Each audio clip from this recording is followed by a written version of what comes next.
Hello and welcome to my channel and my new video. Over here I have the Gshock GM-S110 and I'm gonna show you how to set the time and date. So let's get started. From the standard timekeeping mode, press and hold the upper left button, that is the adjust button, until you hear the beep. So let's go. And there it is. First in a row of settings is how to set your home city. Over here we have indicated that our current home city is Tokyo. You can shuffle it by pressing the reverse button or lower button, the forward button, until you get to your time zone. My time zone is the Paris time zone, so I'm gonna press one of those two buttons until I get it to Paris. And there it is. Now, once I have set my home city, I'm gonna press the mode button over here. And we move on to setting our DST value, basically summertime. Is it on or off is shuffled by pressing the forward button, and you can switch it between on or off. Currently, in my time zone, it's turned off, so I'm gonna leave it at off. Once I'm done with that, I'm gonna press the mode button over here. Now we are in the position of setting our 12-hour or 24-hour time format. Currently, it's set to 12-hour, but I can press the forward button to shuffle it between the 12-hour and 24-hour time format, and I'm gonna leave it at 24-hour time format. Next up, press the mode button, and now we are setting our seconds value. You cannot set the exact value of seconds, but what you can do is reset that value simply by pressing the forward button, and it will go to 0. Next up, press the mode button, and the flashing moves on to our minutes value. The hour value. You can shuffle your hour value by pressing the upper button or lower button. So upper button to decrease it and lower button to increase it. I'm gonna leave it at 23 o'clock since that is the time in my time zone. Next up, press the mode button, and the flashing moves on to our minutes value. It's saying 33, but I can decrease it by pressing the upper button or increase it by pressing the lower button. I'm gonna leave it at 34 since that is the time in my time zone.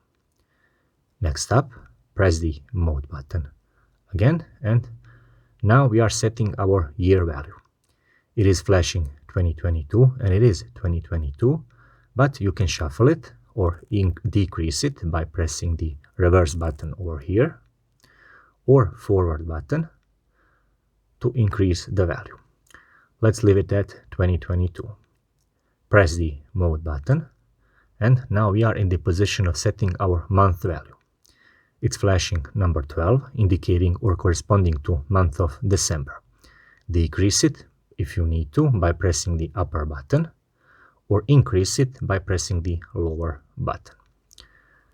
To implement the setting, press the mode button, and the flashing moves on to our day value. Number 11 is today's date, and it is correct, but you can decrease it by pressing the upper button or increase it by pressing the lower button, all the way up to 31. This watch has the automatic calendar. Once done with that, press the mode button, and now we are in the position of setting our operation tones. Are they enabled in this case or disabled when I press the forward button? So basically muted or unmuted. Key indicates that it's on, muted, well, that it's muted. I'm gonna leave it at key, indicating that I want my button operation tone to be on. Next up, press the mode button, and now we are setting our illumination duration. Number 1, which is currently flashing, indicates that when I press the illumination button over here, the watch face will stay lit on for 1.5 seconds. When I press the forward button, the flashing moves on to number 3, indicating that when I press the illumination button, the watch face will stay lit on for 3 seconds. So basically, by shuffling the illumination duration using the forward button, so between 1 and 3, you are shortening or prolongating your illumination duration between, in this case, 3 seconds and 1.5 seconds. I'm gonna leave it at 1.5 seconds. Once done with that, press the mode button and we are back at the beginning and setting our home city, which means that we have ran through the cycle of setting the time and date on this watch. Now, to implement the settings that we have just ran through, press the adjust button once. The hands should move to the correct time, and now our time and date is correct. Thank you very much for watching, and if you are into watch related content, please subscribe. So thank you.